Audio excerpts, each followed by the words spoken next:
Non, non, je ne prendrai pas le sifflet pour moi. Merci à vous, merci beaucoup. Il faut savoir que depuis bientôt 9 mois, ces enfants s'entraînent le soir, ils ont dû s'entraîner le week-end, ils ont dû sacrifier leurs dernières vacances d'automne pour vous offrir ce spectacle le soir. C'est vrai que ce spectacle n'aurait pas eu lieu s'il n'y avait pas eu 2 autres personnes et j'aimerais, les enfants, venez s'il vous plaît, amenez-moi Céline et Florence. Voilà, Florence à droite, Céline à gauche.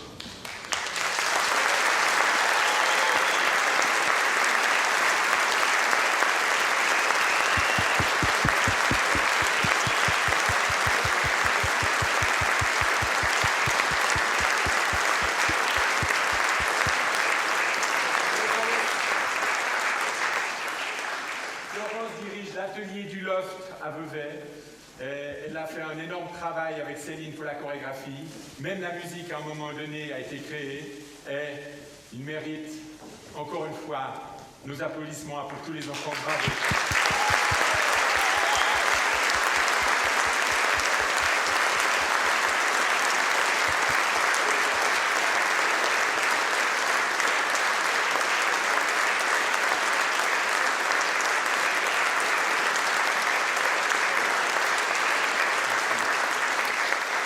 Merci à vous les enfants, c'était une magnifique soirée, il y a des choses plus sérieuses, maintenant je vous laisse retourner pouvoir vous changer, hein?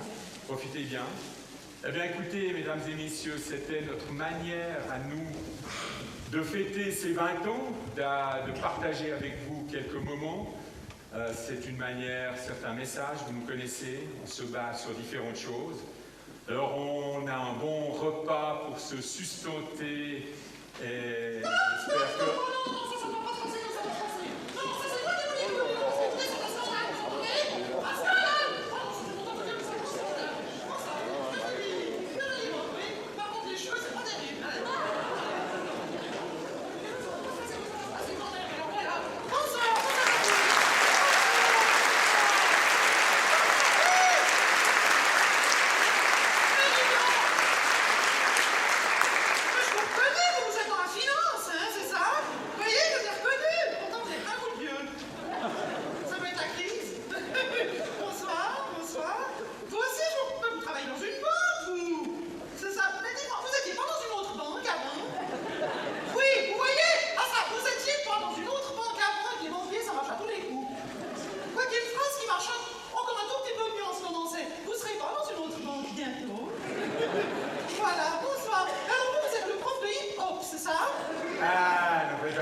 Est-ce que vous pouvez me dire où je peux trouver le responsable de la maison Coninco?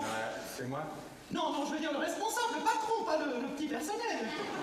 Je vous assure, c'est vraiment moi. Oh, bah alors ça commence bien. Marie-Thérèse Porcher. Ferrari. Mais je m'en fous de votre voiture, moi je veux savoir maintenant. On est des frimeurs, celui-là, c'est pas possible. Chère Marie-Thérèse Porcher, je suis très heureux de vous accueillir aux 20 ans de Coninco, Explore in Finance. C'est un vrai plaisir et je suis absolument désolé de vous dire, je suis Ferrari. Et je vais vous dire, ma seule angoisse, et il n'y en a pas un ici dans cette salle, j'espère, c'est que l'État n'ait pas l'idée de créer un nouvel impôt sur les noms de familles de luxe. Ça m'angoisse.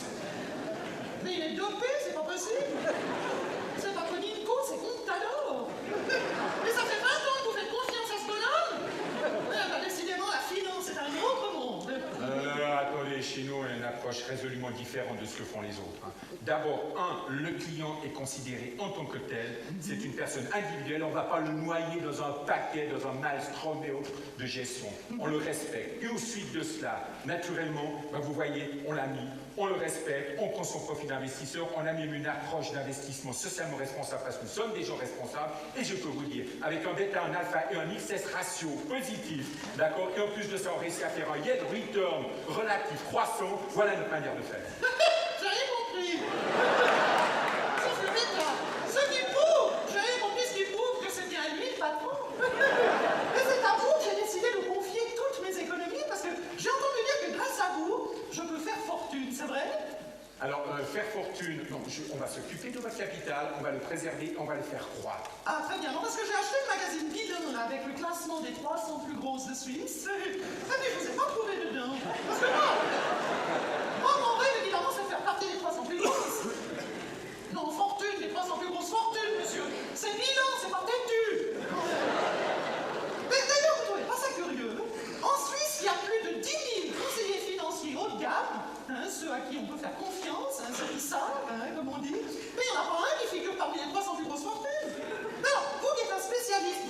m'expliquer? Ceux qui savent, ils savent quoi exactement? Oui, bon, en général, je vais vous dire, c'est après les événements que l'on sait, ça c'est un acquis. Hein. Nous, on tente de prévoir pour savoir afin de pouvoir. D'accord, très bien. Mais dites-moi, mon cher Olivier, Oui. rassurez-moi, vous n'êtes pas ce qu'on appelle un asset manager. Mais non, chez Koenig, on ne fait pas de l'asset management, on fait du wealth management. Ah, tant mieux. Non, parce que déjà qu'à deux, c'est des gouttes d'eau dans leur assiette. Mais non, dites-moi, expliquez-moi, c'est quoi la différence entre asset management et wealth management? Alors, je vais être très clair. Oui. Le premier, il essaie de faire des bons coups. Oui. Il fait des opérations comme ça, avec une vision à court terme. Le deuxième, il a une approche patrimoniale de la chose. Lui, c'est le moyen et long terme qui l'intéresse. Vous êtes d'accord? Donc, c'est dans cet objectif de préserver et de développer un patrimoine et d'assurer qu'en temps voulu, vous ayez les moyens de disposition pour faire ce qui vous pourrait faire votre fortune. Ah. D'ailleurs, je vais vous dire un truc, c'est très simple. L'asset manager gère vos actifs. Oui. C'est clair. Hein? C'est très clair. Le wealth manager, le gestionnaire de patrimoine, lui, il gère vos biens. D'accord? Hein? Pour simplifier. Oui, L'asset, c'est l'actif que vous avez. Oui. Le wealth, c'est le bien que vous possédez. Mais, évidemment, si vos actifs sont bien, vos biens sont actifs. Il a fumé quelque chose, c'est pas possible. Non, ça c'est pas possible. Enfin bref, mon cher Olivier, moi j'ai entendu dire qu'en jouant à la bourse, on pouvait se faire pas mal d'argent. Donc j'aimerais que vous que vous me conseilliez un placement qui soit sûr à 100%. Vous savez, quand je vous vois la seule solution, vous prenez tout, vous mettez sur un livret d'épargne, et une fois par année, vous prenez les intérêts, vous allez jouer au casino. Au casino, vous êtes fou, c'est beaucoup trop risqué. Non, moi je veux investir dans la bourse, mais pas n'importe quoi. Hein. Non, parce que moi j'ai une amie, Madame Anne Stutz, qui a décidé d'utiliser toutes ses économies pour refaire sa cuisine. Selon son mari, qui a un ami qui soi-disant s'y connaît, qui sait, on sait ce que c'est, lui a dit qu'il valait mieux qu'elle investisse en bourse, que comme ça elle ferait un profit 40 à 50%, et qu'ensuite elle pourrait refaire la cuisine et le salon. Résultat, elle a perdu 60%. Du coup, au lieu de refaire la cuisine, elle continue à faire la cuisine. Ça c'est clairement le principe de la bourse. Il faut avoir les moyens de perdre pour gagner. Ah oui, non, par exemple, vous savez, la Lopez, elle aussi, elle s'est mise à jouer à la bourse. La Lopez, mais qui c'est? C'est la concierge. On n'a plus le droit de dire concierge. Madame est technicienne de surface. Hein. Et il y en a de la surface. Je ne sais pas ce qu'elle gagne, mais elle a les moyens de perdre. Hein. Enfin bref, la Lopez, depuis qu'elle s'est mise à jouer à la bourse, tout le monde lui demande des conseils. Elle a même proposé à Jacqueline de gérer son argent. Non, mais pour qui elle se prend? Elle se prend pour vous? Alors après, il y avait Lombardi & Co, Pictet & Co, Mirabeau & Co, la Lopez, c'est Conenco.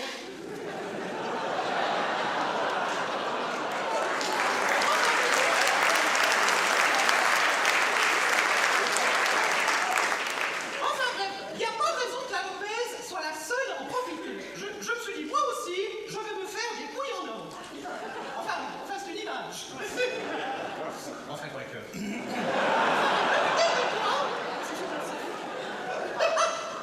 Depuis quelque temps, je me suis mise à boursicoter, moi aussi, sur Swissquote. Vous connaissez Swissquote? Vous connaissez Swissquote? C'est formidable, Swissquote. Bon, je suis pas millionnaire, enfin, j'ai quand même quelques moyens. Regardez. J'ai 17 cartes de crédit. 17 cartes de crédit. C'est bien, hein? C'est formidable. Alors, j'ai trouvé la technique. Avec mes cartes de crédit, j'achète des actions, des obligations, tout ce que je trouve, mais comme je ne paye pas tout de suite, ça me libère de l'argent pour en acheter d'autres, et avec ce que je gagne à la bourse, je paye les factures de mes cartes de crédit. Et je recommence. Et ça marche? Non. Non, parce que toutes mes actions étaient en euros, donc quand je les ai vendues, j'ai perdu 18%. Mais- À cause du taux de change. Mais pourquoi vous les avez vendus? Mais mon banquier m'a dit, Madame Pourchère, en valeur nominale, vous avez gagné 7%. Mais c'est qui ce banquier? Mais je peux pas le dire, il est là. Alors tout ce que j'ai acheté depuis, c'est pareil, j'ai perdu entre 5 et 10%. Mais vous en faites pas, ça finit toujours par remonter. Oui, c'est aussi ce que me disait mon mari. Enfin, on a quand même fini par divorcer. Bon, enfin, comme j'en ai marre de perdre de l'argent, je me suis dit que vous pourriez peut-être m'aider à investir, c'est votre boulot, non? Moi, je crois pas que vous ayez le profil pour jouer à la bourse. Vous avez des dettes hypothécaires, vous avez un enfant à charge? Oh non, mon fils, ça fait longtemps qu'il est parti, mon fils. Non, c'est plus moi qui l'entretiens. c'est son ami. Oui, parce que mon fils est un petit peu flottant du bas de la jaquette. D'ailleurs, je vais vous en toucher le mot parce que d'après ce que j'ai compris, non, n'ayez pas peur. D'après ce que j'ai compris, l'ami de mon fils est administrateur de caisse de pension. Vous en connaissez, vous? On peut leur faire confiance? Alors écoutez, je connais beaucoup qui font partie de la CACP. Ah, CACP, j'en ai beaucoup parlé de ça, CACP. Ils se réunissent chaque année, alors il paraît que... Vous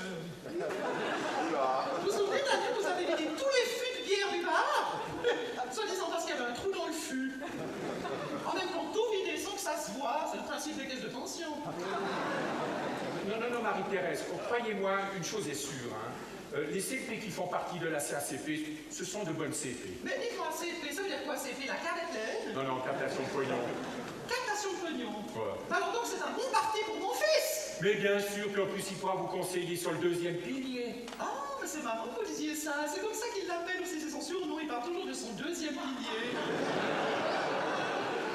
Et vous, mon petit Olivier, enfin mon petit Olivier, vous seriez prêt à gérer mes actions et mon pilier? Je sens qu'avec vous, ça va remonter beaucoup plus vite que prévu. Alors là, je vais vous dire, je suis actuellement dans une période, je m'occupe que des clients institutionnels. C'est que je suis une institution, c'est dans bilan, page 48. Marie-Thérèse Porcher chez CNI, une véritable institution. Alors là, c'est accepté, on peut signer. Oh, ben bravo Olivier, je vous félicite, ça c'est courageux.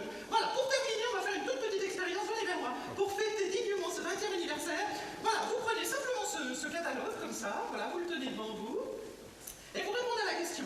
La presse, vous lui faites confiance? Un peu, beaucoup, énormément, aveuglément, ou pas du tout? Pas du tout. Pas du tout. Voilà, alors on va voir si vous avez raison. Alors maintenant, je vais vous demander de poser ce magazine par terre devant vous, là, voilà, vous le mettez par terre. Voilà. Très bien. Mesdames et messieurs, pour la première fois ce soir devant vous, et j'espère pour la dernière, Olivier Ferrari a déposé le bilan.